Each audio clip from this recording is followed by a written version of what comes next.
अनेकांचे कानी गुण दोष मनानानी तुझ भाव आहे देव तरी हा सुलभ उपाव मस्तक ठेंगणा करे संतांच्या चरणा तुझ भाव आहे देव तरी हा सुलभ उपाव वेचिते वचन जेणे राहे समाधान तुझ भाव आहे देव तरी हा सुलभ उपाव तुका मने फार थोडा तरी परोपकार तुझ भाव आहे देव तरी हा सुलभ उपाव विठ्ठल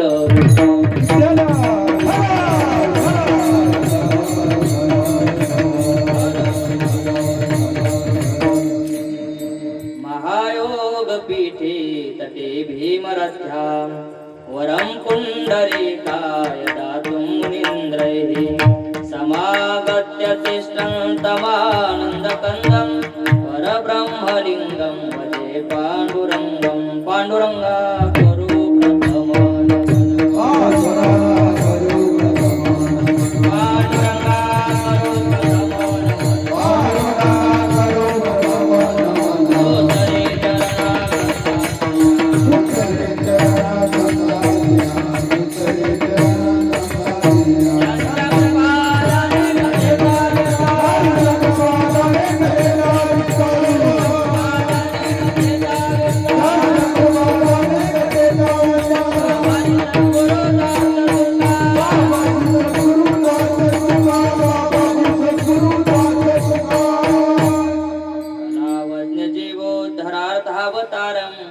कलांकांक तेजोधिकामोदिवक्त्रं फलानि शिवादापनोदार्हदक्षं समाधिस्थमूर्तिं भजे ज्ञानदेवं नमो सद्गुरु तुकया ज्ञानदीपा नमो सद्गुरु सच्चिदानन्दरूपा नमो सद्गुरु भक्त कल्याणमूर्ते नमो सद्गुरु भास्करा पूर्ण कीर्ती जयांचे केलिया स्मरण होय सकळ विद्यांचे अधिकरण तेची बंधू श्री चरण श्री गुरूंचे ते नमस्कारोनी आता संपाद्य ज्ञानंच विधाय भक्तिं विलोकितोयेन समाधि राजा वैराग्यवन्तं सुविचारयुक्तं नमामि योगं शिरसा गुरुं सेवेला की सेवक झालो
भावे गावे गीत शुद्ध करोनिया चित्त तुझ भाव आहे देव तरी हा सुलभ उपाव प्रस्तुत कीर्तन रूपे सेवे करता निवडलेला अभंग महान भगवत भक्त वैराग्य शिरोमणी संत श्रेष्ठ जगद्गुरु श्री तुकोबाराय महाराजांचा 6 चरणाचा अभंग असून या अभंगामध्ये जगद्गुरु श्री तुकोबाराय भगवान परमात्म्याच्या प्राप्तीची 5 उपाय 5 साधनं सांगतात. विठ्ठल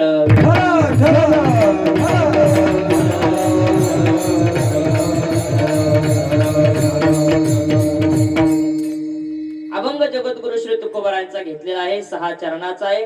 भगवान परमात्म्याची प्राप्तीची साधनं महाराज या अभंगामध्ये सांगतात. अभंगावर काही बोलण्यापूर्वी अल्पसा परिहार देण्याचा गरजेचा आहे.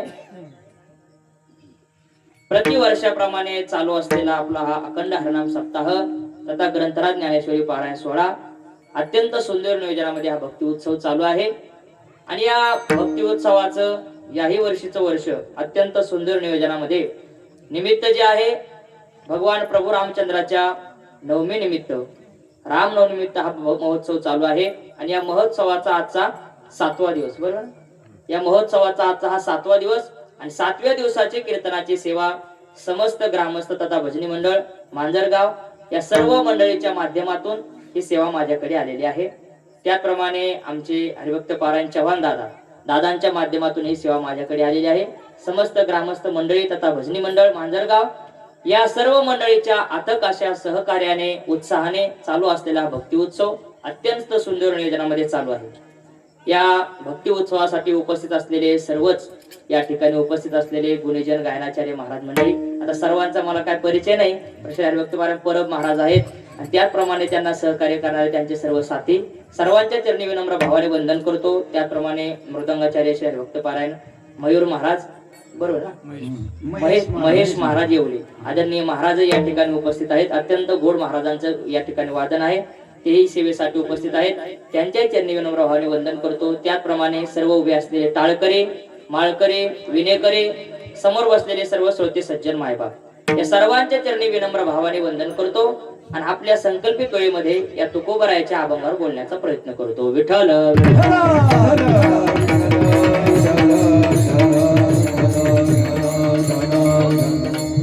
भगवान श्री रामचंद्र प्रभूंच्या नवमी निमित्त हा उत्सव चालू आहे आणि भगवान परमात्म्याचे उद्या रामनवमी आहे. भगवान परमात्म्याचा जन्म होणार आहे. ज्या भगवान परमात्म्याचा जन्म होणार आहे, जो भगवान परमात्मा अवताराला येणार आहे, त्या भगवान परमात्मा अवताराला आल्यानंतर जसं निर्गुणाची प्राप्ती कठीण आहे, पण भगवान परमात्मा सगुण झाला की त्याची प्राप्ती मात्र सोपी आहे. मग त्या निर्गुण परमात्म्याची प्राप्ती कशी करावी, सगुण परमात्म्याची प्राप्ती कशी करावी याची साधनं सांगणार हा जगद्गुरु श्री तुकोबारायचा अभंग आहे. या अभंगामध्ये तुकोबाराय सांगतात, देवाची जर प्राप्ती करायची असेल तर देवाच्या प्राप्ती करता काय काय साधनं केलं म्हणजे देवाची प्राप्ती होईल. हे 5 साधनं तुकोबाराय या अभंगामध्ये सांगतात की ज्याने देवाची प्राप्ती होईल. जेव्हा जगद्गुरु श्री तुकोबाराय भगवान परमात्म्याच्या प्राप्तीचे साधनं या अभंगामध्ये सांगायला लागले, तेव्हा एका साधकाने महाराजांना प्रश्न केला, महाराज देवाच्या प्राप्तीची साधनं तुम्ही सांगता, उपाय या अभंगामध्ये सांगता, पण देवाच्या प्राप्तीची गरज कोणाला आहे, देवाच्या प्राप्तीची इच्छा कोणाला आहे? आपण जर आज समाजामध्ये पाहिलं तर लोक आपल्याला देवाच्या प्राप्ती करता पळताना दिसतात का धनाच्या पाठीमागे पळताना दिसतात? आज जर आपण लोकांकडे पाहिलं तर लोक धनाच्या पाठीमागे पळताना दिसतात, सत्तेच्या पाठीमागे पळताना दिसतात. देव कोणाला लागतो इथं? आणि महाराज म्हणतात मी तुम्हाला देव प्राप्तीचे उपाय सांगतो, पण देव लागत असतात तर उपाय तुमचे साध्य झाले असते. पण लोक मात्र आज देव प्राप्तीकडे नाही तर धनाच्या प्राप्ती करता सत्तेच्या प्राप्ती करता धावतात. मग महाराज तुमचे उपाय आमच्या काय उपयोगाचे? त्या तुकोबारा म्हणतात, वरून वरून लोक जरी तुम्हाला धनाच्या पाठीमागे धावताना दिसत असेल, सत्तेच्या पाठीमागे धावताना दिसत असेल, तरी महाराज म्हणतात अंतःकरणातून मात्र प्रत्येकाला देवच पाहिजे. विठ्ठल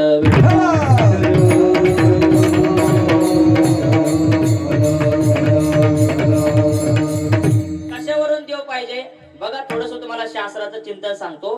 प्रत्येकाला देव प्राप्तीचीच इच्छा आहे, फक्त यालाच देव म्हणतात हे आपल्याला माहित नाही. कशावरून थोडस तुम्हाला चिंतन सांगतो पहा. वेदांत शास्त्रामध्ये आचार्य शंकराचार्यांनी असं म्हटलेलं आहे, कोट्यावधी जे ग्रंथाचं सार आहे, त्या कोट्यावधी ग्रंथाचं सार मी तुम्हाला अर्ध्या श्लोकामध्ये सांगतो. आणि म्हणून कोट्यावधी ग्रंथाचं सार त्यांनी अर्ध्या श्लोकामध्ये आपल्याला सांगितलं. काय सांगितलं? श्लोकार्धेन प्रवक्ष्यामि यदुक्तम ग्रंथ कोटिभिः ब्रह्म सत्यम जगन मिथ्या जीव ब्रह्मैव नापराः.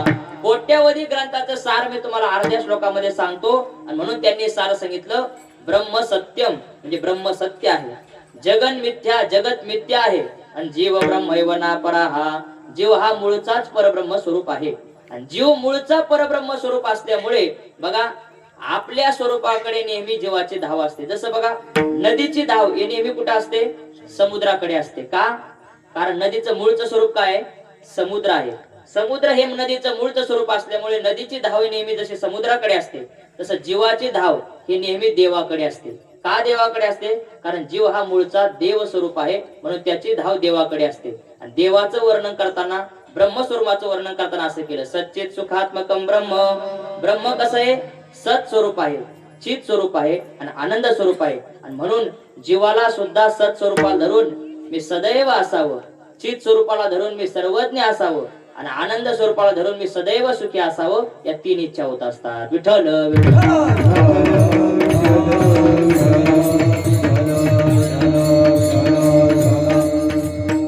कोणत्याही मनुष्याचा आपण विचार केला की प्रत्येकाला मला देव प्राप्त व्हावा असं वाटतं, मी देव व्हावं असं प्रत्येकाची इच्छा आहे. कशावरून बघा, पहिलं सत अंशाला धरून प्रत्येक मनुष्याला असं वाटतं मी सदैव असावं, मी अमर असावं, मी कधीच मरू नये. प्रत्येक मनुष्याला वाटतं की नाही? बघा, संसारामध्ये कोणी अमर होत नाही ही बाब वेगळी आहे, पण प्रत्येकाला अमर होण्याची इच्छा आहे का नाही? मरा वाटतं का कोणाला? सत अंशाला धरून प्रत्येकाला अमर होण्याची इच्छा आहे. आपण जर इथे विचारलं ज्याला मरा वाटतं त्याने हातवर करा बरं. ज्याला मरा वाटतं त्याने हातवर करा. एक तरी हातवर होतो का? एकही मनुष्य हातवर करत नाही. का बरं?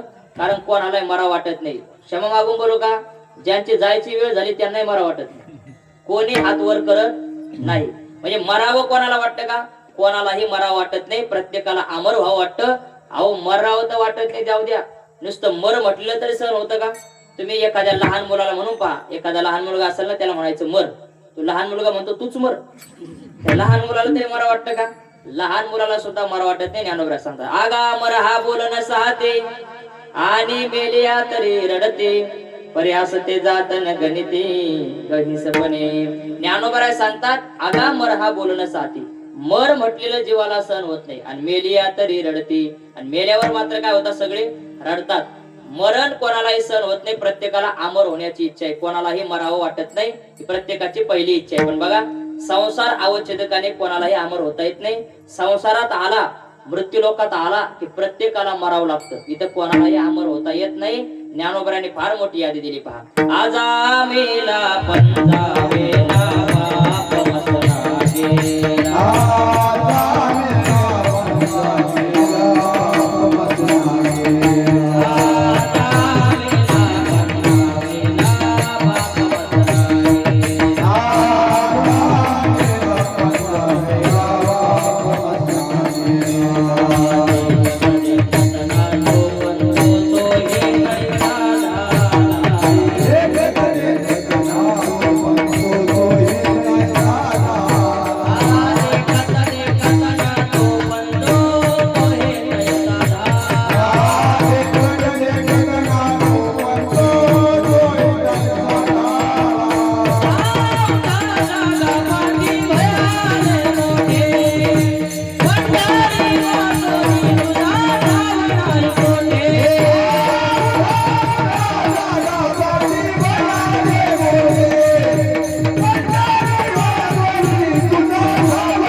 बाप मसना गेला, देखत देखत नातू बनतो तोही तैसा झाला. ज्ञानोबा सांगतात, संसारामध्ये माणसाला अमर होण्याची इच्छा आहे, पण संसारामध्ये कोणाला अमर होता येत नाही. आजा मेला, पंजा मेला. आपल्या आजोबाला तरी मरण्याची इच्छा होती का? पण ज्ञानोबा सांगतात, आजा मेला, पंजा मेला, बाप मसना गेला आणि देखत देखत नातू बनतो तोही तैसा झाला. आपण सगळे जण जाणार आहोत. म्हणजे माणसाला अमर होण्याची इच्छा आहे, पण मृत्यू लोकात कोणाला अमर होता येत नाही. रामदास स्वामीचा एक दुआ फार गोडी पहा. गेले बहुत बळाचे, गेले बहुत काळाचे, गेले बहुत कुळाचे, कुळवंत राजे. रामदास स्वामी सांगतात, गेले बहुत बळाचे. या महाराष्ट्रामध्ये फार बलवान लोक होऊन गेली पहा, फार मोठमोठी पहिलवान लोक होऊन गेली, पण राहिली का? रामदास स्वामी सांगतात, मोठे बलवान लोक होऊन गेले, पण त्यांनाही मारावं लागलं. गेले बहुत काळाचे. काही काहीला भरपूर आयुष्य प्राप्त झालं होतं देवाकडून, पण भरपूर आयुष्य जरी प्राप्त झालं तर त्यांनाही एक ना एक दिवस मारावंच लागलं. गेले बहुत कुळाचे, कुळवंत राजे. काय काय फार मोठमोठी कुलवान घराणे आपल्या महाराष्ट्रात होऊन गेली, पण ते कुलवान घराणे सुद्धा संपली. प्रत्येकाला जावं लागतं. म्हणजे संसारामध्ये माणसाला अमर होता येत नाही. मग ज्याला अमर व्हायची इच्छा आहे, महाराज म्हणतात त्याने देवाची प्राप्ती केली पाहिजे, तर त्याला अमर होता येते. महाराज सांगतात, अनुसरे तो अमर झाला.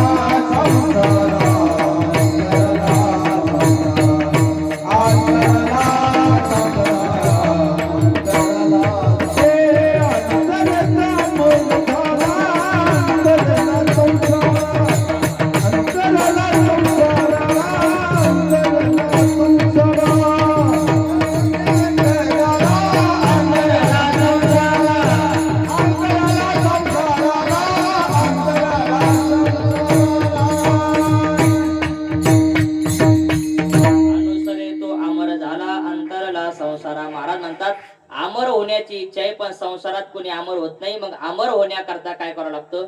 देवाचं अनुसरण करावं लागतं, देवाची प्राप्ती करावी लागते. ज्याने देवाची प्राप्ती केली त्यालाच अमर होता येतं. पहिला मुद्दा संपला. दुसरा मुद्दा आहे, महाराज म्हणतात चित अंशाला धरून प्रत्येकाला सर्वज्ञ होण्याची इच्छा आहे. दुसरी गोष्ट, प्रत्येक माणसाला सर्वज्ञ व्हावं वाटतं. म्हणजे काय? जगातलं सगळं ज्ञान मला माहित असलं पाहिजे असं प्रत्येक माणसाला वाटतं. वेड राहावं वाटतं का कोणाला? कोणालाही वेड राहावं वाटत नाही. प्रत्येकाला असं वाटतं मला जगातलं ज्ञान झालं पाहिजे. बघा, एखादा मनुष्य जर एखाद्या कामाकरता जर निघाला, तर कामाला निघाल्यानंतर जर रस्त्यामध्ये लोकांची गर्दी असेल तर तो सरळ कामाला जातो का त्या गर्दीमध्ये घुसतो? सरळ कामाला जात नाही, त्या गर्दीमध्ये घुसतो. कशा करता?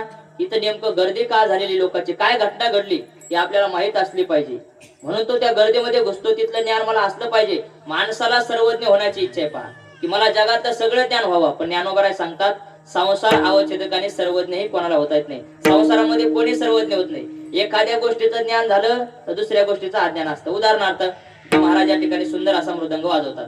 आता एखाद्या वेळेस महाराजांना मृदंगातलं ज्ञान असेल तर गायनातलं तर असेलच असं सांगता येत नाही. एखाद्याला गायनातलं ज्ञान असेल तर मृदंगातलं असेलच असं सांगता येत नाही. एखाद्याला मृदंगातलंही असेल, गायनातलं असेल तर कीर्तनाचं असेल असं सांगता येत नाही. एखाद्याला कीर्तनाचंही असेल, मृदंगाचं असेल, गायनाचं असेल, पण त्याला व्यवहारातलं ज्ञान असेल असं सांगता येत नाही. आमचे वैकुंठवासी प्रातस्मरणी घोडे बाबा सांगायचे, काही काहीला व्यवहारातलंही ज्ञान नसतं आणि परमार्थातलंही ज्ञान नसतं, आणि काही काहीला व्यवहारातलंही ज्ञान असतं आणि परमार्थातलंही ज्ञान असतं. बाबा सांगायचे, ज्याला व्यवहारातलंही कळत नाही आणि परमार्थातलंही कळत नाही, तो जर पुरुष असेल तर त्याला येड रताळू म्हणतात, आणि बाई असेल तर येडी हळद म्हणतात. म्हणजे त्याला व्यवहारातलंही कळत नाही आणि परमार्थातलं कळत नाही. आमचे बाबा सांगत असतात, येडीला माहेरही सारखं आणि सासरही सारखं. म्हणजे व्यवहारातलंही ज्ञान काही केलं नसतं आणि परमार्थातलं नसतं. पण काही काही असे असतात बिचारे की त्यांना व्यवहारातलंही ज्ञान असतं आणि परमार्थातलं ज्ञान असतं. महाराज म्हणतात सगळ्याला सर्वज्ञ होण्याची इच्छा आहे, पण संसारामध्ये सर्वज्ञ सुद्धा कोणी होत नाही. ज्याला सर्वज्ञ व्हायचं, मला सगळं ज्ञान असलं पाहिजे असं ज्याला वाटतं ना, त्याने देवाची प्राप्ती करायची, तो सर्वज्ञ सुद्धा होतो. महाराजांनी म्हटलेले पहा, ज्ञानोबा सांगतात, समुद्रा पैलाडे देखे स्वर्गीचा आलोचो ऐके मनोगत ओळखे मुंगीचे. ज्याला देवाची प्राप्ती झाला असा योगी आहे ना, तो समुद्रा पैलाडे देखे, समुद्राच्या पलीकडे काय चाललेलं आहे त्याला इथं बसल्या बसल्या दिसतंय. स्वर्गीचा आलोचो ऐके, स्वर्गामध्ये काय चाललेलं आहे त्याला इथं बसल्या बसल्या ऐकायला येतं. आणि मनोगत ओळखे मुंगीचे, मुंगीच्या मनात काय चाललेलं आहे हे सुद्धा ज्याला देवाची प्राप्ती झाली त्या संतांना सांगता येतं. संतांना मुंगीच्या मनातलं सुद्धा ओळखता येतं, आपल्याला शेजारच्या मनातलं कळत नाही. महाराज म्हणतात ज्याला सर्वज्ञ व्हायचं ना त्याने देवाची प्राप्ती केली पाहिजे. आणि तिसरा मुद्दा, ज्याला सुखी व्हायचं, आनंदी व्हायचं, महाराज म्हणतात त्याने सुद्धा देवाची प्राप्ती केली पाहिजे. संसारामध्ये कोणी सुखी होत नाही. सुखी व्हायचं असेल तर त्याला देवाची प्राप्ती करावी लागतात. महाराज म्हणतात का संसारात सुखी होत नाही? महाराज म्हणतात संसारामध्ये जर सुख असतं तर माणसं सुखी झाली असते. महाराज म्हणतात कैची सुखनिद्रान तरुणी इंगळाच्या विस्तवावर झोपला, आणि विस्तवावर झोपल्यावर सुखाने झोप येईल का? विस्तवाच्या अंतरणावर कशी सुखाची झोप येईल? ऐका नाही, ढेकणाच्या बाजे सुखाची कल्पना. तुकोबरा म्हणतात ढेकणाची बाज आहे, आणि ढेकणाच्या बाजावर झोपल्यानंतर सुखाची कल्पना करावी. ढेकणाच्या बाजावर सुखाची कल्पना करता येत नाही, जसं विस्तव्यावर झोपल्यावर सुखाची कल्पना करता येत नाही, तद्वत संसारामध्ये सुखाची कल्पना करता येत नाही. कारण महाराज म्हणतात हा संसार जो आहे ना हा मुळातच दुःख बांधवडी. पहा महाराज सांगतात दुःख बांधवडी आहे हा संसार,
सुखाचा विचार नाही कोटी.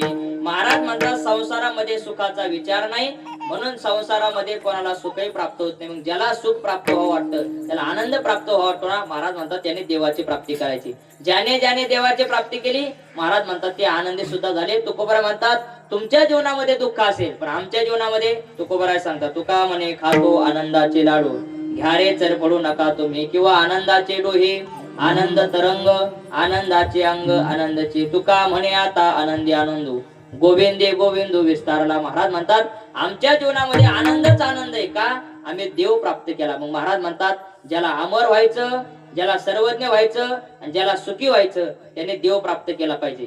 कोणाला अमर वाटत नाही, कोणाला सर्वज्ञ वाटत नाही आणि कोणाला सुखी वाटत नाही, प्रत्येकाला सुखी व्हावं वाटतं. मग महाराज म्हणतात ज्याला सुखी व्हायचं, अमर व्हायचं, सर्वज्ञ व्हायचं, त्याने एकच उपाय केला पाहिजे, देवाची प्राप्ती केली पाहिजे. आणि म्हणून जगद्गुरु श्री तुकोबाराय भगवान परमात्म्याच्या प्राप्ती करता 5-5 साधनं सांगतात. बरं महाराज देव प्राप्त करायचं एक, साधनं 5-5 का? याच्यामध्ये महाराजांच्या 2 गोष्टी दिसून येतात बघा. एक, संतांचं हृदय प्रगट होतं आणि दुसरी गोष्ट साध्याची व्यापकता कळते. एकच देव प्राप्त करायचा, मग एक देव प्राप्त करायला एकच साधन सांगायला पाहिजे होतं, तुम्ही 5-5 साधनं का सांगतात? याचं कारण असं आहे साध्याची व्यापकता. आपल्याला इथं सगळ्यात मोठं शहर कोणतं आहे जवळ? करमाळा जवळ आहे. आता मला सांगा, पुण्याहून आपल्याला करमाळ्याला येण्याकरता जास्त गाड्या आहे का आपल्या मांजरगावला येण्याकरता जास्त गाड्या आहेत? कुठे येण्याकरता जास्त गाड्या आहेत? करमाळ्याला येण्याकरता जास्त गाड्या आहेत. मांजरगावला यायला गाड्या काय आहेत? कमी आहेत. का बरं?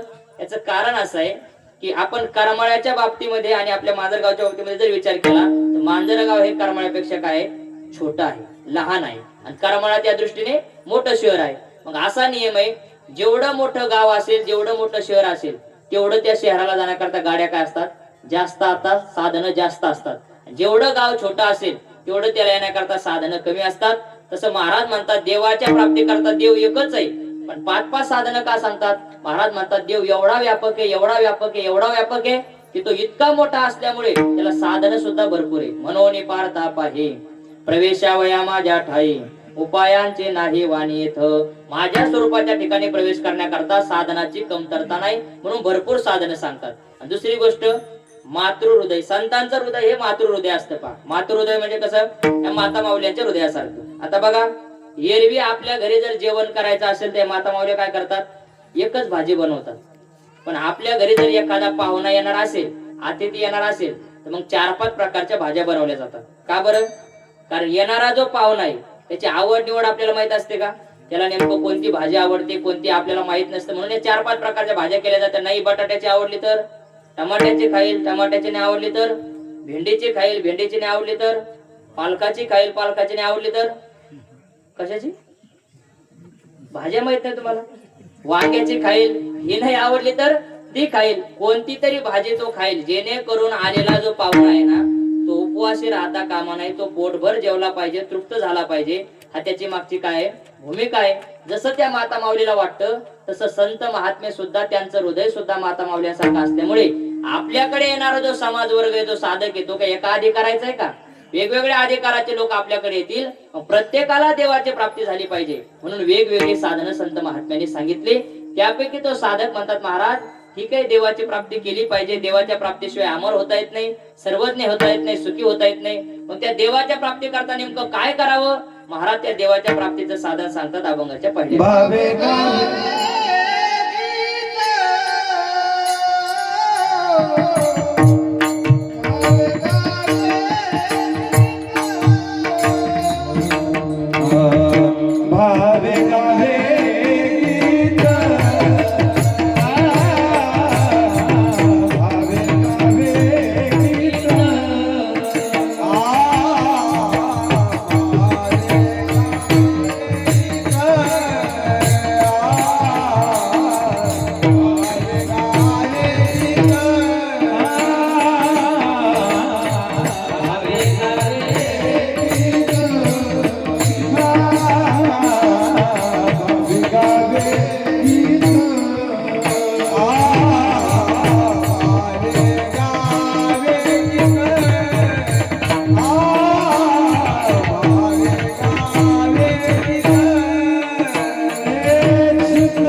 प्राप्तीचा पहिला उपाय महाराज पहिल्या चरणामध्ये सांगतात, बाबांनो तुम्हाला जर देव प्राप्त करायचा असेल तर देव प्राप्तीचा पहिला उपाय आहे भावे गावे गीत शुद्ध करोनिया चित्त, चित्त शुद्ध करोनिया भावे गीत गावे. महाराज म्हणतात चित्त शुद्ध करून प्रेमाने देवाचं गीत गायलं तर प्रेमाने देवाचं गीत गायल्यानंतर तुम्हाला देव प्राप्त होईल. हा देव प्राप्तीचा पहिला उपाय. पण महाराज म्हणतात काय, देवाचं गीत गाणं म्हणजे काय बघा, आपल्या अंतःकरणातली भगवान परमात्म्याविषयी असलेली उत्कट भावना जेव्हा आपण शब्दाच्या माध्यमातून आणि स्वरांच्या माध्यमातून व्यक्त करतो तेव्हा त्याला गीत असं म्हणतात. आणि महाराज म्हणतात प्रेमाने देवाचं गीत गायचं म्हणजे काय करायचं बघा, देवाला प्राप्त करायचं असेल तर प्रेमाने देवाचं गीत गायचं. पण कोणतं गीत गायचं, महाराज म्हणतात देवाला जे आवडल ते गीत गायचं. आता अनेक लोक गीत गातात आहे का नाही, गीत गाणारे कमी आहेत का, पुष्कळ लोक गीत गाणारे आपल्यापेक्षा स्वरात गाणारे आहेत. पण देवा करता गात नाही, देवाचं गीत नाही. महाराज म्हणतात देवाचं गीत गायलं पाहिजे, देवा करता गायलं पाहिजे आणि देवाला आवडेल ते गायलं पाहिजे. असं जर गीत गायलं तर त्याने देवाची प्राप्ती होते. बघा ज्याला आपल्याला प्राप्त करून घ्यायचं त्याला जे आवडेल ते आपण केलं पाहिजे. आता व्यवहारामध्ये जर उदाहरण द्यायचं झालं तर आपल्या पतीने आपल्यावर खुश राहावं असं जर पत्नीला वाटत असेल तर त्या पत्नीला काय केलं पाहिजे, आपला पती म्हणेल तसं वागलं पाहिजे. आपल्या पतीने जर सांगितलं हे बघ आज जेवणाकरता श्रीखंड पुरी झाली पाहिजे तर बरोबर त्या दिवशी बेसन आठवून ठेवलं पाहिजे आहे का नाही, बरोबर आहे ना. असं वागलं म्हणजे पती काय होईल, खुश होईल. महाराज म्हणतात असं नाही, पतीना जे सांगितलं ना त्याच्याच मताप्रमाणे केलं पाहिजे. पतीची या मता अनुसरुणी पतिव्रता अनायासे आत्महिता भेटेची गा. ज्ञानोबा सांगतात पतीच्या मताप्रमाणे जर पत्नी वागली तर अनायास तिचं कल्याण होतं. महाराज म्हणतात गुरुच्या मनाप्रमाणे जर शिष्य वागला तर आपोआप शिष्याचं कल्याण होतं. तसं भगवान परमात्म्याला जे आवडल ते जर भक्ताने केलं तर आपोआप भक्ताचं कल्याण होतं. मग महाराज म्हणतात देव जर प्राप्त करायचा असेल तर काय केलं पाहिजे, देवाला जे आवडतं ते आपण केलं पाहिजे. देवाला काय आवडतं, आपला पंढरपूरचा जो पांडुरंग परमात्मा आहे त्याला काय आवडतं. पूज्य श्री डोंगरेजी महाराज भागवतामध्ये फार गोड सांगायचे पहा, द्वारका में जो ठाकुर जी है वो श्रृंगार प्रिय है. नीट आहे का, द्वारका में जो ठाकुर जी है वो श्रृंगार प्रिय है, वृंदावन में जो ठाकुर जी है वो उत्सव प्रिय है, जगन्नाथपुरी में जो ठाकुर जी है वो भोग प्रिय है और पंढरपूर में जो ठाकुर जी है वो भजन प्रिय है. भजन पंढरपुरातल्या देवाला जर काय आवडत असेल तर त्याला भजन आवडतं. आणि म्हणून महाराज म्हणतात देवाला जे आवडेल ना ते आपण केलं पाहिजे. मग देवाला काय आवडतं, महाराज सांगतात पहा, आवडे देवाची होय का प्रकार,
आवडे देवाची होय का प्रकार, आवडे नामाचा उच्चार रात्रंदिवस. महाराज म्हणतात ज्या देवाला प्राप्त करायचं, ज्या देवाला प्रसन्न करायचं ना त्या देवाला जे आवडेल ते आपण केलं पाहिजे. महाराज म्हणतात काय आवडतं देवाला, नामाचा उच्चार रात्रंदिवस, त्याच्या नामाचा रात्रंदिवस उच्चार करणं हे देवाला आवडतं म्हणून तेच गीत गायलं पाहिजे. ज्ञानोबराने सुद्धा गीत शब्दाचा अर्थ हाच केला पहा, कृष्ण विष्णू हरे गोविंद या नामाचे निखिळ प्रबंध माझी आत्मचर्चा विशद उदंड गाती. ज्ञानोबा म्हणतात काय गातात? कृष्ण विष्णू हरे गोविंद या नामाचे निखिळ प्रबंध गाती आणि माझी आत्मचर्चा विशद गाती. म्हणजे भगवान परमात्म्याची चर्चा सुद्धा गातात आणि भगवान परमात्म्याचं नामस्मरण सुद्धा गातात. काय काय गातात? गोड वर्णन केलं पहा. राम कृष्ण गीते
महाराज म्हणतात काय गातात ते? राम कृष्ण गीते गात. भगवान परमात्म्याचं राम कृष्ण हरे विठ्ठल केशवा हे भगवान परमात्म्याचे जे नाम आहे ना, भगवान परमात्म्याचं नाम जर आपण गायलं ना तर महाराज म्हणतात त्या गाण्याने देव प्रसन्न होतो. भावे गावे गीत. महाराज म्हणतात प्रेमाने देवाचं गीत गावं.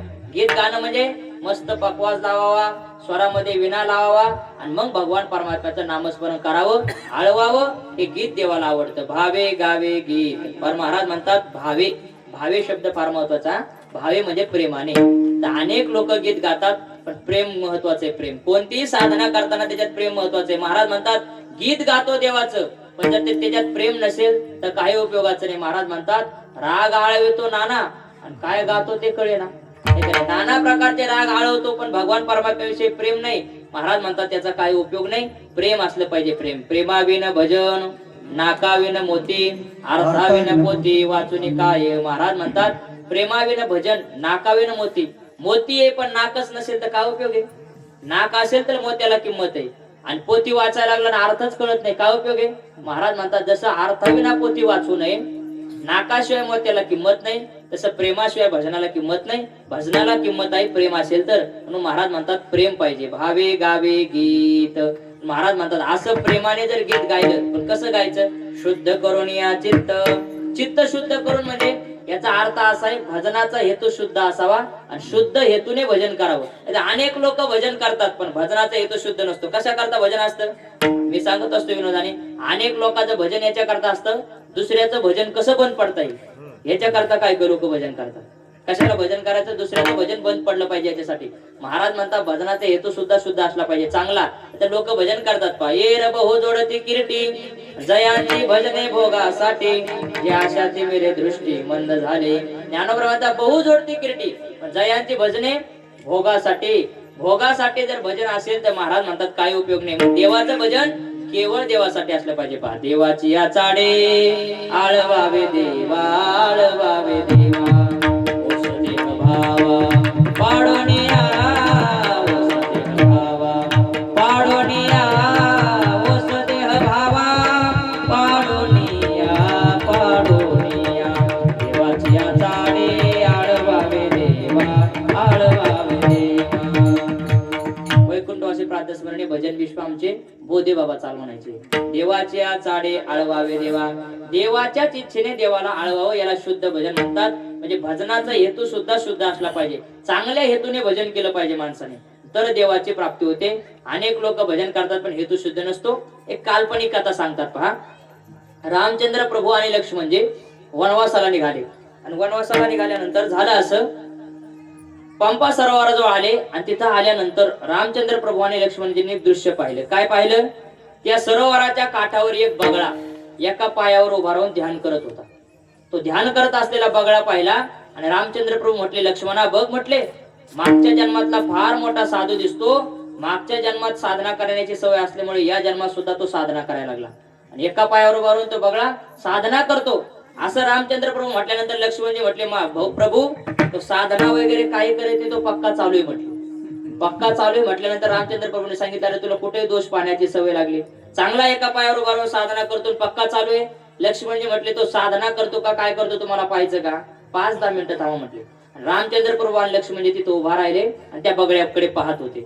तो बगळा बिचारा एका पायावर उभा राहिलेला ध्यान करत होता.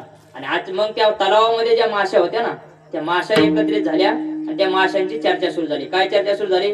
बाई, आपल्या गावामध्ये आज फार मोठा साधू आलेला आहे. अशी कोणाची चर्चा सुरू झाली? माशांची. आपल्यावर घ्यायचं नाही आहे, माशांची चर्चा सुरू झाली. आणि गावामध्ये माशांची चर्चा सुरू झाल्यानंतर मग त्या माशा म्हटल्या, आपल्या गावात फार मोठा साधू आलेला आहे, त्याच्या दर्शनाला जाऊ.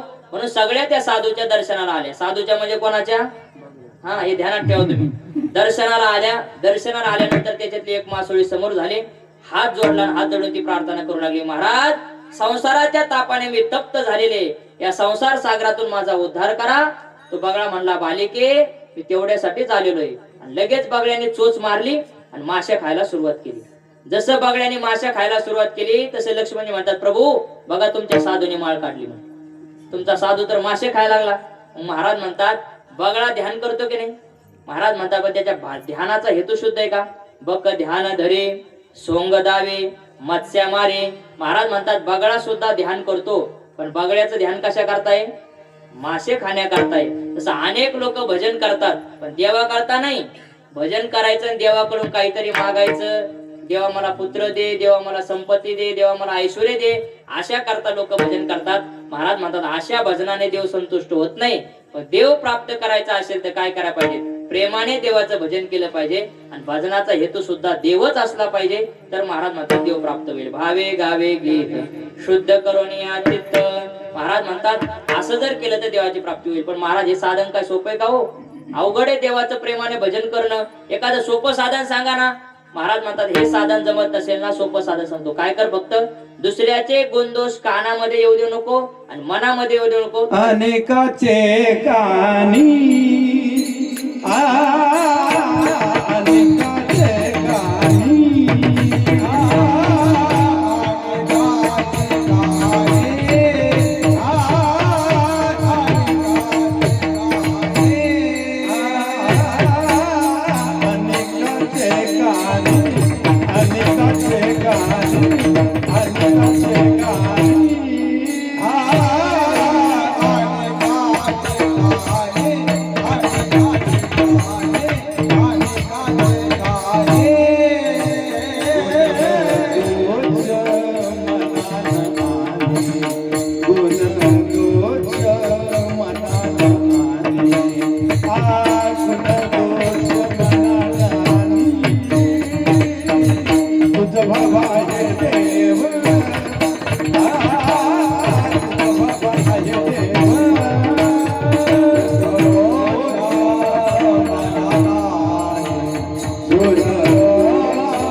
महाराज म्हणतात, जर पहिला उपाय जमत नसेल, प्रेमाने देवाचं भजन जर करता येत नसेल, चित्त शुद्ध ठेवून हेतू शुद्ध ठेवून जर देवाचं भजन करता येत असेल ना मग दुसरा उपाय करा. नाही पहिला जमला ना मग दुसरा उपाय करा. काय करा महाराज म्हणतात अनेकांचे कानी गुणदोष मना नानी. अनेकांचे गुणदोष कानी नानी मना नानी. दुसऱ्याचे गुणदोष कानावरही येऊ देऊ नका आणि दुसऱ्याचे गुणदोष मनामध्ये सुद्धा येऊ देऊ नका. म्हणजे थोडक्यात महाराज म्हणतात कोणाचे गुणदोष पाहू नका. दुसऱ्याचे जर गुणदोष पाहिले नाही तर याने देवाची प्राप्ती होते. बघा देव आपल्या हृदयातच आहे. तैसा हृदयामध्ये मी रामू असता सर्व सुखाचा आरामू. महाराज म्हणतात आपल्या प्रत्येकाच्या हृदयामध्ये देव आहे. मग आपल्याला का प्राप्त होत नाही, का भेटत नाही? जवळी असता जगजीवन का धांडोळे सीवन. महाराज म्हणतात आपल्या हृदयात देव आहे पण का भेटत नाही याचं कारण आहे आपलं अंतःकरण मलिन झालं म्हणून आपल्याला हृदयातला देव भेटत नाही. पण मलिन कशाने झालं? महाराज म्हणतात काही नाही, दुसऱ्याचे गुणदोष पाहून पाहून आपलं अंतःकरण मलिन झाले. महाराज म्हणतात की नाही किती दोषा देऊ परिहार गुण दोषे मलिने अंतर. आदि वर्तमान भविष्यकाळ लागे अंत पार ऐसे नाही. किती दोषा देऊ परिहार किती दोषा देऊ परिहार. महाराज म्हणतात किती दोषा देऊ परिहार गुण दोषे मळिले अंतर. आपलं अंतःकरण दुसऱ्याचे गुणदोष पाहून मलिन झालं. बघा म्हणून कोणाचे गुणही पाहू नये आणि कोणाचे दोषही पाहू नाही. आमचे गुरुवर्य डॉक्टर बाबा सांगत असतात दुसऱ्याचे गुणदोष पाहणे हा सगळ्यात मोठा दोष आहे आणि दुसऱ्याचे गुणदोष न पाहणे हा सगळ्यात मोठा गुण आहे. बघा दुसऱ्याचे गुणदोष ज्या अर्थी आपल्याला दिसतात ना त्या अर्थी ते आपल्या ठिकाणी आहे म्हणून दिसतात. आपल्याकडे नियमच आहे जशी दृष्टी तशी सृष्टी. आपली जशी दृष्टी असेल तशी आपल्याला समोरची सृष्टी दिसते. ज्या अर्थी आपल्याला दुसऱ्याचे गुणदोष दिसतात त्या अर्थी आपल्या ठिकाणी गुणदोष असले पाहिजे. असं म्हणतात पहा माणसाला दुसऱ्याच्या डोळ्यातलं कुसळ दिसतं पण आपल्या डोळ्यातलं मुसळ दिसत नाही. दुसऱ्याला नुसतं नाव ठेवायची हा असा आणि तो तसा, ही अशी आणि ती तशी आणि तू कशी. लोकांना नाव ठेवते म्हणजे तू तशीच आहे का नाही. म्हणजे दुसऱ्याचे गुणदोष महाराज म्हणतात पाहू नये. महाराज म्हणतात दुसऱ्याचे पाहण्याकरता आपल्याकडे काय कमी आहे का? महाराज सांगतात कासया गुणदोष पाहो आणि कांचे मज काय त्याचे होणे असे. मज काय त्याचे होणे असे. महाराज म्हणतात दुसऱ्याचे गुणदोष पाहण्याकरता आपल्याकडे काय कमी आहे का? म्हणून दुसऱ्याचे गुणदोष पाहणे. हे बघा एखाद्याने आपली निंदा केली तर करू द्या पण आपण कोणाची निंदा करायची नाही. कारण आपण जर कोणाची निंदा केली तर येते निंदकापाशी अशेष पापे. सगळे पाप आपल्या जवळ येतात आणि पापी माणसाला कधी देव भेटत नाही. म्हणून कधीच कोणाची निंदा करू नये. एखाद्याने आपली केली ना उलट करू द्यावी त्याचे उपकार आहे. मग महाराज म्हणतात निंदकाचे घर असावे जिल्ह्यात. जिल्ह्यात म्हणले का? गावात कुठं? निंदकाचे घर असावे शेजारी म्हटले का? निंदक जर आपल्या शेजारी असेल तर निंदक आपल्याकडून पैसे घेत नाही, साबण घेत नाही, फुकट आपले पापरुपी कपडे काय करतो धुवून देतो. म्हणून दुसऱ्याने आपली निंदा केली तर करू द्या पण महाराज म्हणतात आपण मात्र कोणाची निंदा करायची नाही, कोणाचे गुणदोष पाहायचे नाही. बघा उलट एखादा जर आपली निंदा करत असेल ना तर उलट समजायचं आपली गाडी योग्य रस्त्यावर चालू आहे, आपला परमार्थ योग्य चालू आहे. कारण सक्रिय माणसाचीच निंदा होत असते. निष्क्रिय माणसाची कोण निंदा करेल? जो नुसतं खातो झोपतो त्याची कोण निंदा करेल? त्याची कोणी निंदा करत नाही. निंदा कोणाची होती? की जो काहीतरी काम करतो, सत्कार्य करतो, चांगलं काम करतो त्याच माणसाची निंदा होत असते. म्हणून आपली कोणी निंदा करायला लागली ना वाईट मानायचं नाही. बघा लोक तुमच्याकडे येड्या बाबळीला दगड मारतात का आंब्याच्या झाडाला दगड मारतात? आंब्याच्या झाडाला दगड मारतात. आणि आंब्याच्या झाडाला कधी पण दगड मारत नाही. आंब्याच्या झाडाला जेव्हा आंबे लागतात ना तेव्हा दगड मारतात. म्हणजे ज्या झाडाला आंबे पिकलेले असतात लोक त्याच झाडाला दगड मारतात.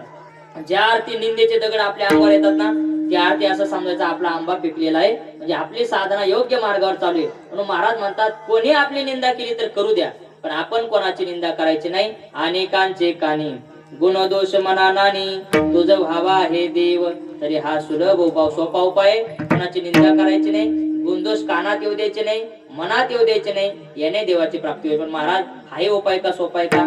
याच्यापेक्षा एखादा सोपा उपाय सांगा ना. काय माणसाला नरम लागलं की मनुष्य कोपरानेच खोंदायला पाहतो की नाही, तसं आणखी काही सोपा सांगा ना. महाराज म्हणतात बाबा याच्यापैकी आणखी सोपा सांगतो. काय कर?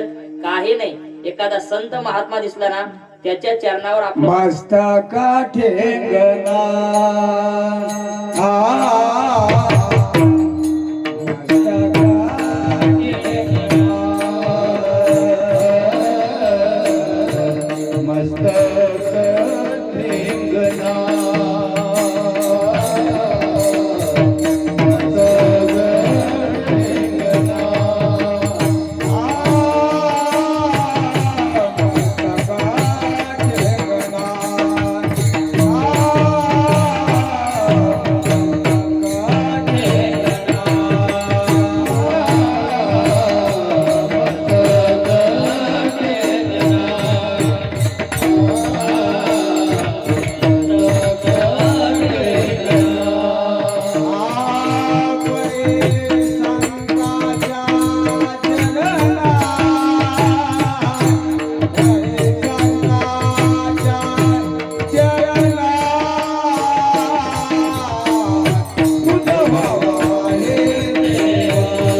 म्हणतात उपाय सांगतात. आणखी सोपा उपाय काय कर, नाही तो उपाय जमला ना, दुसऱ्याचे गुणदोष पाहू नको, हाय जर उपाय जमला नाही तर एक उपाय कर. महाराज म्हणतात मस्तक ठेंगणा करी. कुठं? संतांच्या चरणा. संतांच्या चरणा मस्तक ठेंगणा करी. संत महात्म्याच्या चरणावर आपलं मस्तक ठेंगणं कर. म्हणजे संत महात्म्याच्या चरणावर जर आपलं मस्तक ठेंगणं केलं तर त्याने तुला देवाची प्राप्ती होईल. हाच उपाय भगवान श्रीकृष्ण परमात्म्याने अर्जुनाला गीतेमध्ये सांगितला. अर्जुना, तुला जर ज्ञान प्राप्त करायचं असेल, देव प्राप्त करायचं असेल तर काय कर? तद्विद्धि प्रणिपातेन परिप्रश्नेन सेवया उपदेक्षन्ते ते ज्ञानम ज्ञानेनस्तत्वदर्शिनः. ते ज्ञान पैगा बरवे जरी मनी आती आणावे तरी संताया भजावे सर्वस्वेशी. अर्जुना, तुला जर ते ज्ञान प्राप्त करून घ्यायचं असेल, देव प्राप्त करायचा असेल तर संताया भजावे सर्वस्वेशी. संतांना शरण जा, संतांच्या चरणावर आपलं मस्तक ठेवणं कर, तुला आपोआप देवाची प्राप्ती होईल. महाराज म्हणतात हा सोपा उपाय. फक्त काय करायचं? एखादा संत महात्मा दिसला ना, त्या संत महात्म्याच्या चरणावर आपलं मस्तक ठेवणं करायचं. पण आपलं असं आहे, संत महात्मा दिसला की त्याच्या चरणावर आपण मस्तक ठेवणं करत नाही, उलट शंका घेतो. हा साधू खरा असेल का? हा संत खरा असेल का? याचं दर्शन घेतल्यावर लाभ होईल का? महाराज म्हणतात असा संदेह घेतल्यावर होणार नाही. दिसला ना संत महात्मा, त्याच्या चरणावर आपलं मस्तक ठेवणं करायचं, त्याला शरण जायचं. महाराज म्हणतात नक्कीच तो आपलं कल्याण केल्याशिवाय राहणार नाही. जुने कीर्तनकारी उदाहरण सांगायचे पहा. असंच कीर्तन चालू होतं आणि कीर्तन चालू असताना कीर्तनामध्ये महाराजांनी सांगितलं की परीस नावाचा एक धातू आहे आणि तो परीस नावाचा धातू जर लोखंडाला लागला तर लोखंडाचं काय होतं? सोनं होतं. परीसामध्ये हे सामर्थ्य आहे की लोखंडाला स्पर्श झाला की लोखंडाचं सोनं करतं. असं त्याने कीर्तनात ऐकलं, त्याने ठरवलं कीर्तन झालं तर आपल्याला तो परीस नावाचा दगड मिळवायचा. कारण आपल्या घरी दारिद्र्य आहे आणि आपल्याला दारिद्र्यातून बाहेर निघायचंय, म्हणून आपण तो परीस नावाचा दगड मिळवला पाहिजे. म्हणून तो कीर्तन संपलं आणि कीर्तन संपल्यानंतर त्याने एकच उद्योग सुरू केला. रस्त्याने निघाला की एखादा वेगळा दगड दिसला की तो दगड उचलायचा, एक खिळा घेतला, त्या खिळ्याला लावायचा, सोनं झालं का पाहायचं आणि तो दगड फेकून द्यायचा. पुन्हा तो खिळा खिशामध्ये ठेवायचा. पुन्हा रस्त्याने निघाला, नवीन दगड दिसला की उचलायचा, त्या खिळ्याला लावायचा, सोनं झालं का पाहायचं, दगड फेकून द्यायचा, खिळा खिशामध्ये टाकायचा. पण असं करता करता झाला असं, तो खिळा खिशात ठेवतो, खिसा गेला फाटून आणि खिळाही गेला पडून. मग त्याने एक युक्ती केली, लोहाराकडे गेला, एक लोखंडाची पट्टी तयार केली, त्या पट्टीला एक छिद्र पाडलं, ती आपल्या करदुड्याला बांधून घेतली. करदुड्याला बांधून मग रस्त्याने निघाला की दगड उचलायचा, त्या पट्टीवर घासायचा, सोनं झालं का पाहायचं, फेकून द्यायचं. असं त्याने सुरू केल्यामुळे त्याच्या लोकांनी नावच पाडून टाकलं गावातले दगड घासा. सारखा दगड घासायचा त्या पट्टीला, म्हणून दगड घासा नाव पाडलं.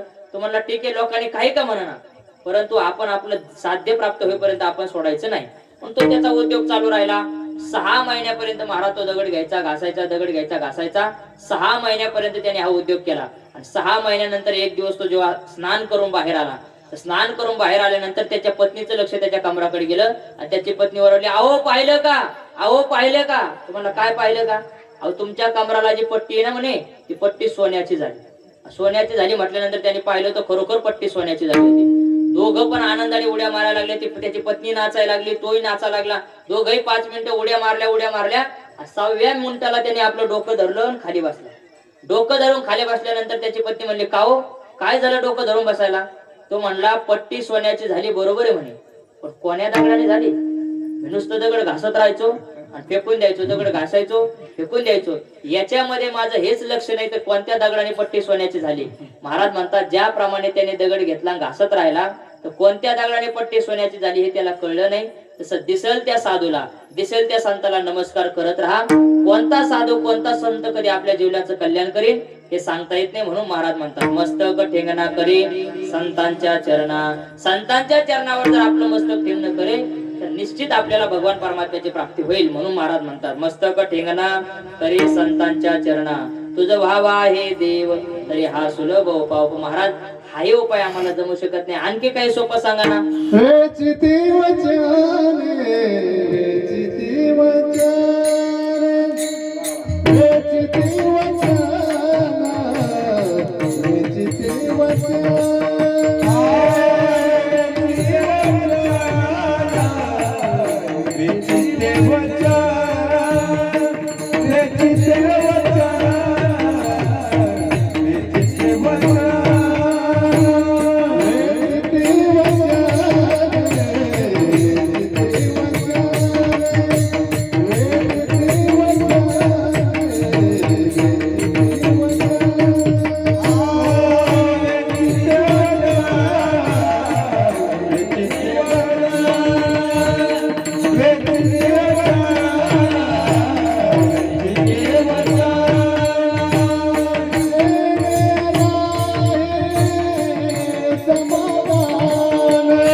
जेणे राहे समाधान, जेणे राहे समाधान, जेणे राहे समाधान, हे वृंद भावा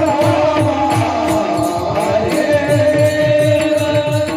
तुझ भावा आहे देव, देवेचे वचन जेणे राहे समाधान, जेणे राहे समाधान, जेणे राहे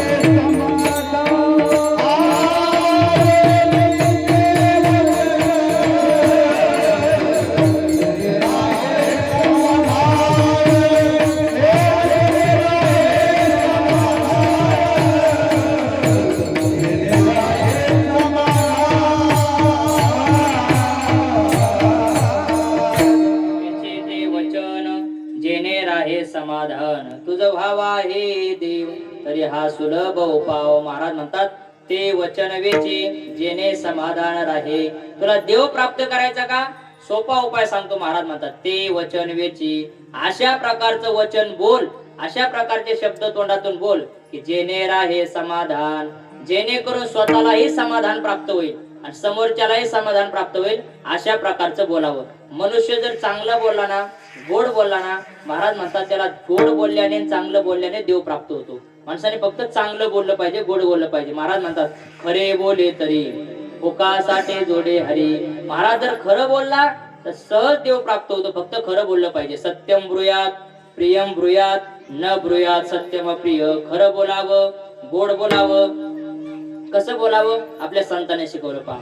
साचा आणि मवाळ मितुले आणि रसाळ, शब्द जैसे कल्लोळ अमृताची. साज बोलावं, मवाळ बोलावं, मितुल बोलावं आणि रसाळ बोलावं. असं बोललं पाहिजे. पहा की ज्ञानोबाराने गोड उदाहरण दिलं. पाणी मुदल झाडा जाये, तृण ते प्रसंगेची जिये, तैसे एका बोलिले होय सर्वाहित. असं बोललं पाहिजे की शेतकरी जेव्हा शेतीला पाणी देतो तेव्हा जे झाडं लावलेले त्याला देतो का गवताला देतो?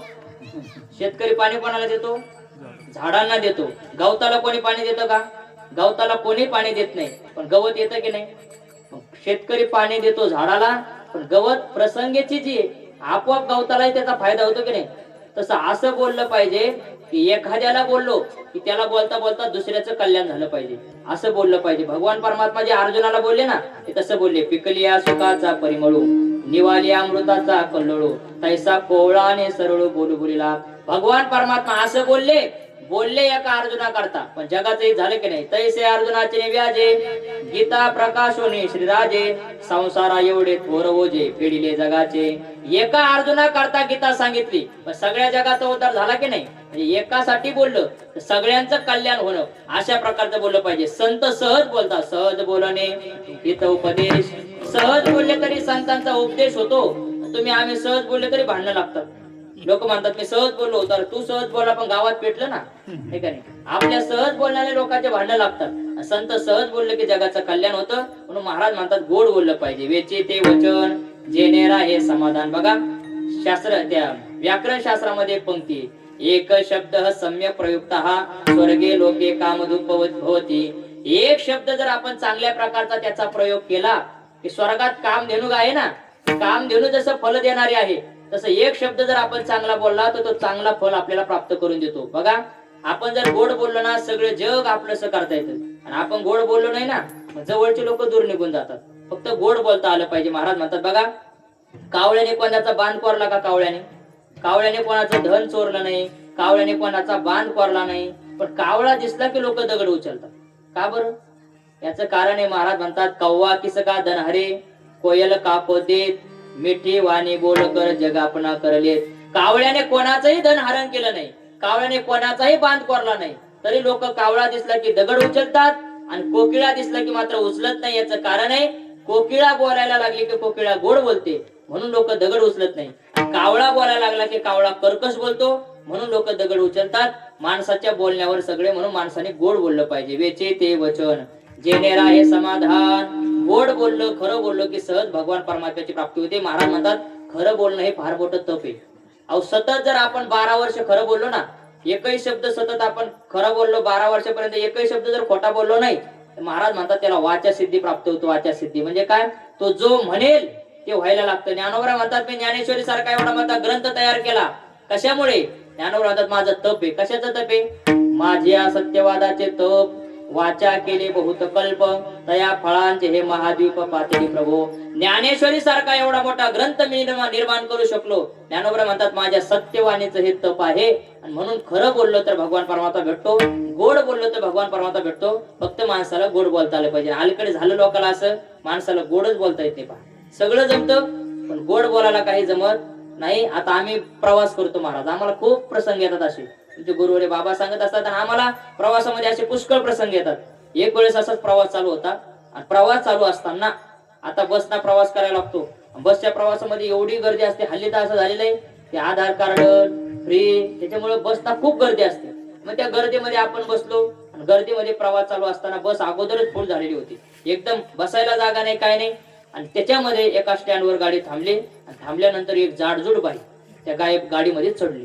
अत्यंत जामजुम बाई त्या गाडीमध्ये चढली. चढल्यानंतर ती जागा पाहत पाहत मागे येऊ लागली. आता सगळी गाडी फुल होती पण नेमकं माझ्या सीटवर थोडीशी जागा होती.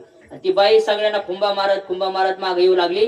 ती बाई जशी मागे येऊ लागली तशी मी देवाला प्रार्थना करत होते, देवा फक्त एवढं गिऱ्हाईक आपल्या जवळ येऊ देऊ नको. पण असंही बघा, तुका म्हणे जेव्हा फिरते कपाळ तरी अमंगळ योग होतो. माणसाचं कपाळ फिरलं ना त्याच्या जीवनात अमंगळ योग प्राप्त होतो. प्रार्थना केली पण शेवटी ती बाई सीटाजवळ आली, तिथं येऊन उभा राहिली. पण जागा कमी दिसल्यामुळे ती बसली नाही, उभा राहिली. बराच वेळ 10-15 मिनिटं बस समोर गेली. मग मला दया आली, मी थोडा हात सरकलो. म्हटलं बाई बसा. बसा म्हटल्यानंतर त्या बाईला जागा दिल्यावर त्या बाईनं काय म्हणायला पाहिजे? हो धन्यवाद, किंवा मराठीमध्ये थँक्यू म्हणायला पाहिजे, हे का? जागा दिल्याबद्दल धन्यवाद म्हणायला पाहिजे, थँक्यू म्हणायला पाहिजे. पण ती बाई काय म्हणली माहितीये का? मेल्या मुडद्या, तुला आत्ता शिक दिसलं का म्हटलं. म्हणजे जागा दिली तर दिली, वरून ती काय म्हटली? मेल्या मुडद्या, तुला आता शिक दिसलं का?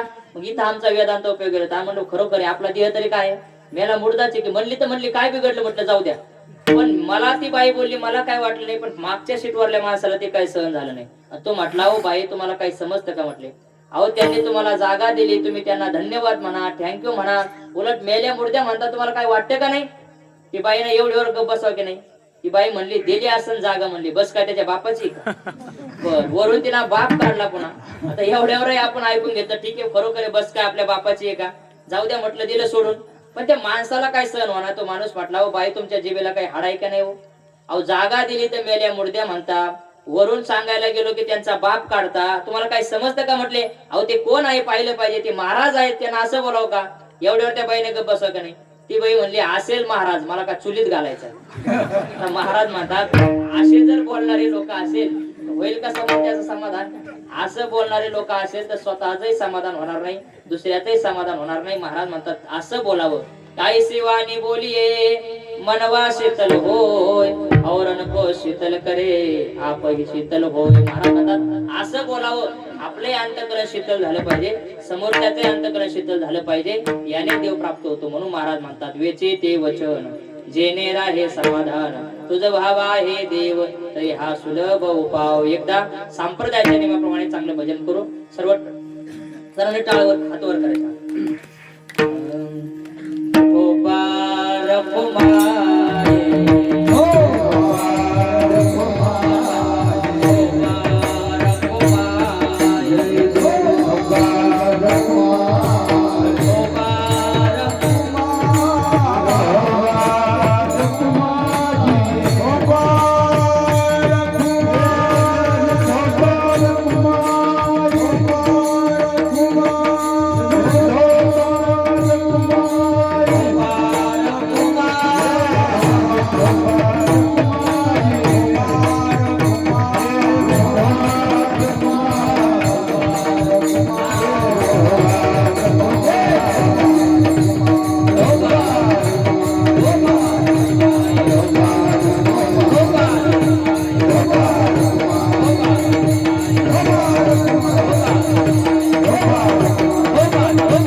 वचन जेणे राहे समाधान तुझ व्हावा हे देव तरी हा सुलभ उपाव. महाराज म्हणतात अशा प्रकारचं बोलावं की जेणे आपल्यालाही समाधान प्राप्त होईल, समोरच्यालाही समाधान प्राप्त होईल.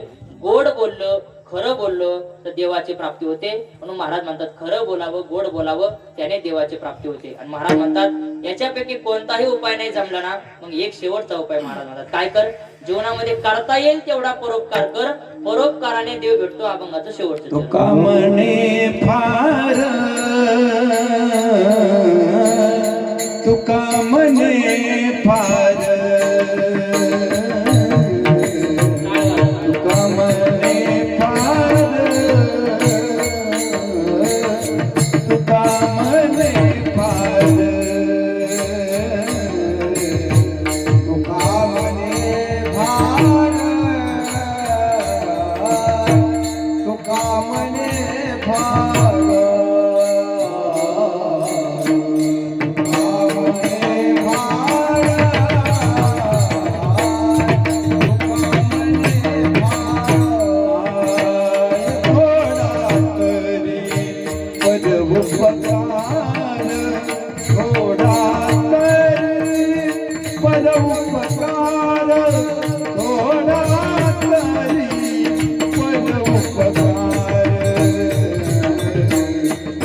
बाबा हे देव, बाबा हे देव,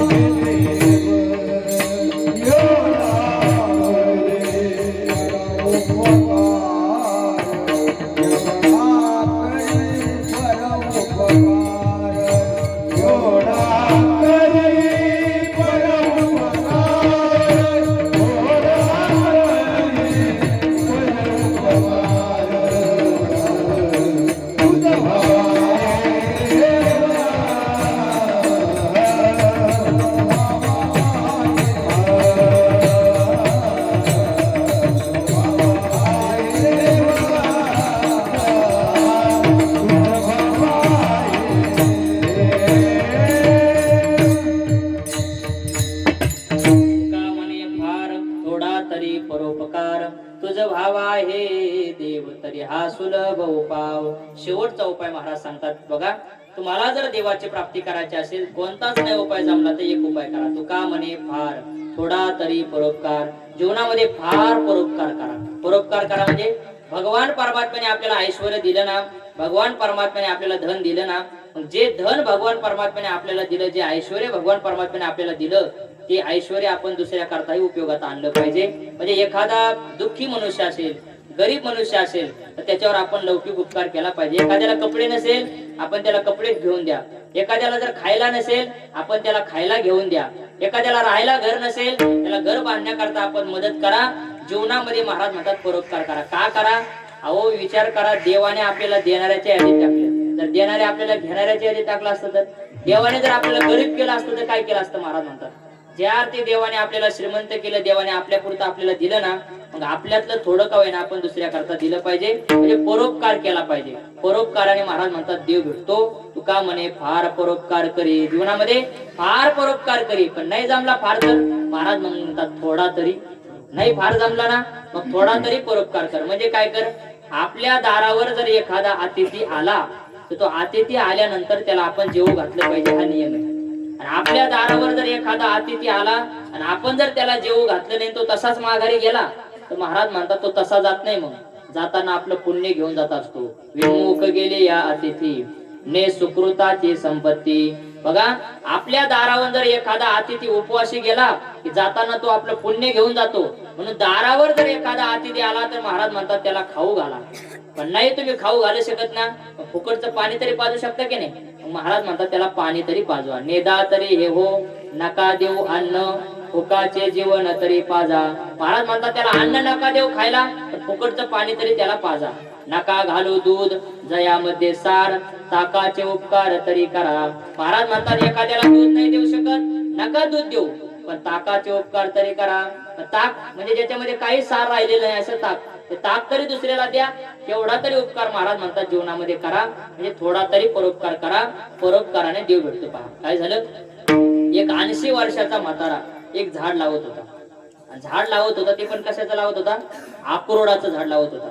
त्या झाडाला असंही लावल्यापासून 100व्या वर्षानंतर काय येतं, त्याला फळ येतं.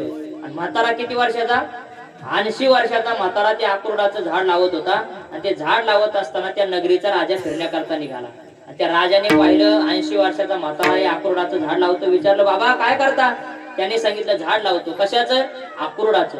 सांगितलं, अक्रोडाचं झाड लावता तुम्ही 80 वर्षाचं, त्याला 100 वर्षानंतर फळ येतात. अहो त्याचे फळ खायला राहणार का तुम्ही? तेव्हा त्या आजोबाने सांगितलं, राजा हे फळ खायला मी राहणार नाही, पण आजपर्यंत मी जे फळ खाल्ले ती माझ्या पूर्वजांनी लावलेल्या झाडाची फळ मी खाल्ले. आता मी जे हे झाड लावतो ना, ते माझ्यासाठी नाही, समोर येणारी जी पिढी त्या पिढीला याचे फळ खाता येईल म्हणून मी हे झाड लावतो. राजाने वा वा काय परोपकारी जीवन आहे म्हणून राजाला काय वाटलं, आनंद वाटला. पण राजा म्हटलं, एक काम करा, हे अक्रोडाचं झाड लावण्यापेक्षा मी तुम्हाला काय करतो, हापूस आंबे आणून देतो. हापूस आंबे, ते हापूस आंबे लावल्यानंतर लगेच तुम्हाला काय होईल, 20 वर्षामध्ये 10 वर्षामध्ये त्याचे फळ खायला मिळतील, अशा प्रकारचं झाड आणून देतो. तेव्हा त्याने सांगितलं, नाही नाही, हे मी दुसऱ्यावर परोपकार करण्याकरता झाड लावत आहे, या परोपकाराचं मला काहीतरी फळ मिळेल असं म्हणून राजाला वाटलं, वा दुसऱ्यावर परोपकार हा म्हातारा करतो. म्हणून राजा खुश झाला. आणि खुश झाल्यानंतर आता तो नगरीचा राजाच होता, त्याने त्या म्हाताऱ्याला काहीतरी द्यावं म्हणून खिशामध्ये हात घातला. आणि तो खिसा कोणाचा होता, राजाचा खिसा होता. तो काय वारकऱ्याचा खिसा होता का? वारकऱ्याच्या खिशात हात घातला तर काय निघेल, वारकऱ्याच्या खिशात हात घातलं तर निघाला हरिपाठ निघेल किंवा काय निघेल, हनुमान चालीसा निघेल. अर्थात हे जुन्या वारकऱ्याचं सांगतो मी. आताच्या वारकऱ्याच्या खिशात जर हात घातला तर आय फोन निघू शकतो, आहे का नाही? आताच्या वारकऱ्याचं नाही, जुन्या वारकऱ्याचं. पण तो राजाचा खिसा होता, त्या राजाने खिशामध्ये हात घातला. राजाच्या खिशामध्ये हात घातल्यानंतर सोन्याचे नाणे होते. ते सोन्याचं नाणं निघालं आणि राजाने ते सोन्याचं नाणं त्या भिकाऱ्याला आपल्या द्यायला दिलं, आजोबाला दिलं. त्या आजोबाला ते सोन्याचं नाणं दिल्यानंतर ते आजोबा खुश झाला. आणि तो राजा पुन्हा पुढे निघाला, घोड्याला टाप मारून पुढे निघाल्यानंतर तो आजोबा थोडा हसला. हसल्यानंतर त्या राजाने विचारलं, हसायला काय झालं? त्याने म्हटलं, राजा तुम्ही म्हटले होते हे झाड कशा करता लावतो, मी सांगितलं होतं परोपकार करता. परोपकाराचं काय फळ आहे? तो म्हातारा म्हटला, या झाडाला फळ येईल तेव्हा येईल, त्याचे कोणी खाईल तेव्हा खाईल, पण परोपकाराचं काय फळ आहे? त्या परोपकाराचं फळ मला आता लगेच भेटलं. म्हणले, बघ मी झाड लावलं नाही तर तू मला सोन्याचं नाणं दिलं, ते माझ्या परोपकाराचं फळ आहे. राजा पुन्हा त्याच्यावर खुश झाला. राजाने पुन्हा त्याला नाणं काढलं आणि पुन्हा त्याला आणखी एक नाणं दिलं. आणि पुन्हा राजा निघाल्यानंतर पुन्हा म्हातारा हसला. पुन्हा हसल्यानंतर तो राजा म्हटला, आता का हसला? तो म्हातारा म्हटला, जाऊ द्या ना ध्यान सोडून. तो म्हटला, नाही नाही, आता का हसला सांग. तो म्हटला, राजेसाहेब मी पुष्कळ झाडं पाहिले म्हणले आतापर्यंत, पण पुष्कळ झाडं पाहिले, त्यांना हंगाम येताना पाहिला, पण कोणत्याही झाडाला वर्षातून एकदाच हंगाम येतो, पण माझ्या या झाडाला लावल्या दोनदा हंगाम आला. म्हणजे दोनदा मला फळ प्राप्त झालं. म्हणजे अजून याचं फळ पुढे तर किती वेळ सांगता येत नाही, पण जागेवर मला दोनदा फळ प्राप्त झालं. महाराज म्हणतात, परोपकार केला की माणसाला फळ प्राप्त होतं. तसं आपल्यावर कोणीतरी पूर्वजांनी परोपकार केला की नाही, मग आपण सुद्धा आपल्या पुढच्या पिढीवर परोपकार केला पाहिजे. म्हणजे मागच्या पिढीने आपल्याला जे संस्कार दिले, मागच्या पिढीने जो परमार्थ आपल्यापर्यंत आणला, तोच परमार्थ आपण पुढच्या पिढीपर्यंत नेला पाहिजे. पुढच्या पिढीलाही ते नामस्मरण, ती भक्ती, ती ऊर्जा आपण दिली पाहिजे. याला संक्रमण असं म्हणतात. महाराज म्हणतात, हा परोपकार करा. लौकिक परोपकार तर आहेच हो, एखाद्याला कपडे देणं, एखाद्याला जेवू घालणं, एखाद्याला पाणी देणं, हा लौकिक उपकार झाला. पण अलौकिक उपकार म्हणजे काय? आपल्या पूर्वजांनी जो परमार्थ आपल्यापर्यंत आणला, तो परमार्थ आपण समोरच्या पिढीपर्यंत देणं, हा अलौकिक उपकार आहे. आपल्यापर्यंत आलेले संस्कार आपण समोरच्या पिढीला दिले पाहिजे. म्हणजे आपल्याकडे जे आपले लहान मुलं आहेत त्यांना सुद्धा गाथा कळायला पाहिजे, ज्ञानेश्वरी कळाली पाहिजे, भागवत काय कळालं पाहिजे, हरिपाठ काय हे कळालं पाहिजे, गीता काय हे कळालं पाहिजे, आपल्या धर्माचं ज्ञान त्यांना सुद्धा झालं पाहिजे. म्हणून आपल्याकडे जे संस्कार आपल्या पूर्वजांनी दिले, हे संस्कार आपण समोरच्यावर द्यावं. महाराज म्हणतात, हा परोपकार केला पाहिजे. तुका म्हणे फार थोडा तरी परोपकार, तुझ भावा हे देव तरी हा सुलभ उपाय. बघा, दुसऱ्या चरणामध्ये फार गोड विचारलं महाराजांनी. 5 उपाय सांगितले. मी क्रमाने सांगतो ना, आता शेवट करतो. पहिला उपाय महाराजांनी सांगितलं होतं, देव प्राप्त करायचा असेल तर काय करा? प्रेमाने देवाचं चित्त शुद्ध करून प्रेमाने देवाचं गीत गा, याने देव प्राप्त होईल. पहिला उपाय. हा नाही जमला तर महाराज म्हणतात, दुसऱ्याचे गुणदोष कानावर येऊ देऊ नका, मनामध्ये येऊ देऊ नका, हा दुसरा उपाय. तिसरा उपाय, एखादा संत महात्मा दिसला की त्याच्या चरणावर आपलं मस्तक ठेवणं करा. तिसरा उपाय. चौथा उपाय, महाराज म्हणतात चौथा उपाय आहे अशा प्रकारचं बोलावं की जेणेकरून आपल्यालाही समाधान प्राप्त होईल, समोरच्यालाही समाधान प्राप्त होईल. चौथा उपाय. आणि पाचवा उपाय महाराज सांगतात जीवनामध्ये परोपकार करावा, परोपकाराने देव भेटतो. हे 5 उपाय करावे. आणि महाराज म्हणतात हे सोपे उपाय आहे, याच्यातला एकही उपाय केला तर आपल्याला देवाची प्राप्ती होते. पण तो साधक म्हणला महाराज सोपे सोपे म्हणून तुम्ही सांगितले तर आम्हाला सगळेच अवघड वाटायला लागले. महाराज विचारतात त्याला तुझं भाव आहे देव, तुला देव पाहिजे का? अरे जर तुला देव पाहिजे असेल तरी हा सुलभ उपाय, तर हे उपाय सोपे आहेत. आणि तुला देवच पाहिजे नसेल तर मग सगळेच अवघड आहे. बघा एखाद्याला करायचं नसेल ना तो कारण सांगतो पहा. एका मुलाला सांगितलं जा आणि त्या बाईच्या घरून दूध घेऊन ये. तो म्हणतो ती बाई घरी नसेल तर, अरे असेल घेऊन ये. नाही त्या बाईच्या दारावर कुत्रा असलं तर, नसेल कुत्र, नाही ते कुत्र मला चावलंच तर, मग तू तिकडेच मर. म्हणजे ज्याला कामच करायचं नाही तो काय करतो, कारण सांगतो. तसं महाराज म्हणतात ज्याला देवाची प्राप्तीच करायची नाही ना तो म्हणतो महाराज मला हे जमत नाही, महाराज मला ते जमत नाही. महाराज म्हणतात हे बघ तुझं व्हावा आहे देव, तुला देव पाहिजे का? तर हे उपाय सोपे आहे. आणि देव पाहिजे नसेल तर सगळेच उपाय अवघड आहे. म्हणून महाराजांनी जे 5 उपाय सांगितले त्या 5 उपायापैकी एक तरी उपाय तो आम्हाला जमावा आणि आपल्यालाही भगवान परमात्म्याची प्राप्ती व्हावी अशी प्रार्थना आपण जगद्गुरु तुकोबराय, ज्ञानोबराय त्याचप्रमाणे सर्व साधू संतांकडे करून भगवान पंढरीश पांडुरंग परमात्मा असेल, प्रभू रामचंद्र भगवान असतील, या सर्व परमात्म्याच्या चरणी ही प्रार्थना करू की आम्हाला सुद्धा एखादा उपाय जमावा आणि निश्चित तुमची प्राप्ती व्हावी अशी भगवंताच्या चरणी प्रार्थना करून झालेले चिंतन रूपी सेवा भगवान पंढरीश पांडुरंग परमात्म्याच्या चरणी अर्पण करून सर्व साधू संतांच्या चरणी अर्पण करून सेवेला पूर्णविराम. सेवा करताना जे काही चुकलं असेल ते माझ्या बुद्धीचे दोष आहेत, जे काही बरोबर असेल ते स्वानंद सुखनिवासी सद्गुरु जोग महाराज वाकर शिक्षण संस्थेचा आहे, तेथील सर्व गुरुवार्यांचा आहे. तरी न्यूनते पुरते अधिकते सरते करुणे घ्यावे तुमते विनिविद्वासे पायाच्या प्रसादे काही बोलिलो विनोदे मद क्षमा करणे संती नवे अंगभूत युक्ती. पुनश्च एकदा उपस्थित असलेल्या सर्व गायनाचार्य महाराज मंडळी असतील, मृदंगाचार्य महाराज असतील, त्याप्रमाणे सर्व बसलेले श्रोते सज्जन मायबाप सर्वांच्या चरणी विनम्र भावाने वंदन करतो आणि याच ठिकाणी थांबतो. ज्ञानेश्वर माऊली ज्ञानराज माऊली ज्ञानेश्वर माऊली ज्ञानराज माऊली ज्ञानेश्वर माऊली ज्ञानराज माऊली ज्ञानेश्वर माऊली ज्ञानराज माऊली ज्ञानेश्वर माऊली ज्ञानराज माऊली ज्ञानेश्वर माऊली ज्ञानेश्वर माऊली ज्ञानेश्वर माऊली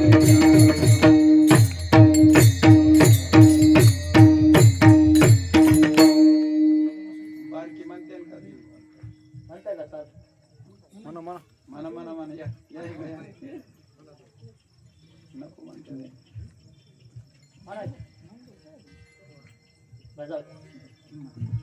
विठ्ठल जय जय